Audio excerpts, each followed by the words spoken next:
Oke, selamat siang semuanya. Saya Daniel Prawira. Kembali lagi dengan tutorial audio saya. Untuk episode sekarang, kita akan melakukan tutorial bagaimana cara menggunakan beberapa modul, yaitu ada attendance, overtime, contract, dan timesheets. Nah, gunanya apa? Nah, modul ini kita pakai untuk melakukan financial management terhadap employee overtime ya. Oke, kita masuk langsung. Pertama-tama kita harus make sure bahwa kita sudah melakukan instalasi modul terhadap attendances, timesheets, overtime, dan contract. Ini semua adalah modul penting yang nantinya akan kita pakai. Oke, pertama-tama kita akan masuk dengan attendances. Untuk attendances ini cukup simple, kita cuma harus check-in sebagai user. Sebelumnya kita harus membuat user dulu atau melakukan import terhadap dummy data ya. Di internet ada banyak. Nah, seperti ini kita check-in, lalu oke. Nanti juga bisa check out nih. Mencet goodbye. Ini akan melakukan check out. Nah, setelah lakukan itu, kalian bisa langsung mencet ke attendances. Nah, di attendances ini akan terdata semua employee yang melakukan check-in dan check-out. Untuk hasilnya akan seperti ini. Oke.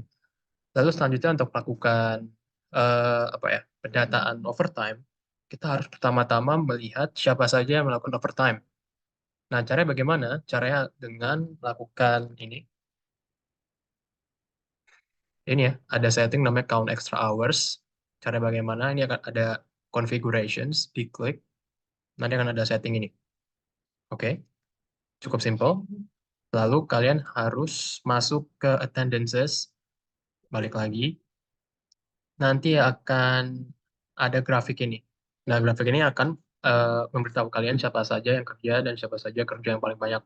Kalau misalnya apa ya, normal work hours-nya 8 jam, terus misalnya ada yang kerja 12 jam, 10 jam, ini akan kelihatan itu semua.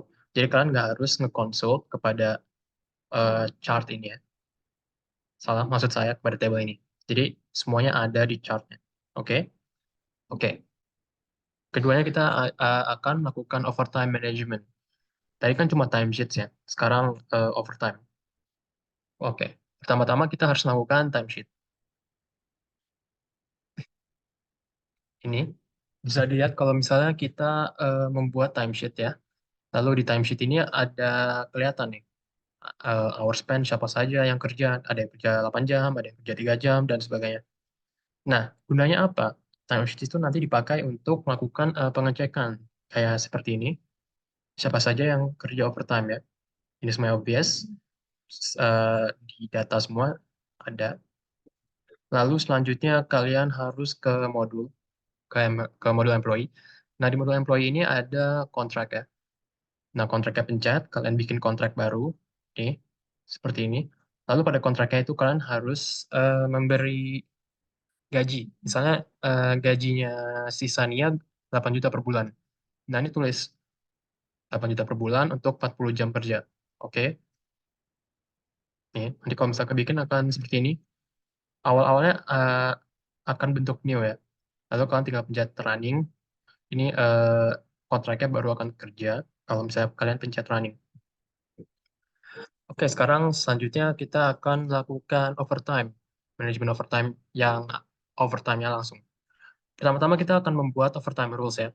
Jadi pada overtime rules ini kita akan membuat kalau misalnya sejam akan ditambah gaji, 2 jam tambah gaji, 3 jam tambah gaji, dan seterusnya.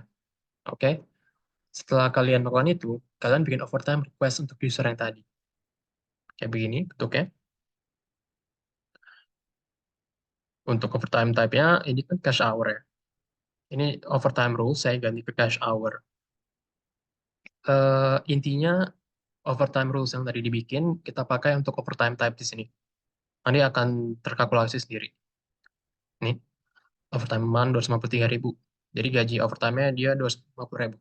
Oke. Nah, selanjutnya ada payroll ya. Untuk di modul payroll ini kalian cuma hanya buat sesuatu payslip.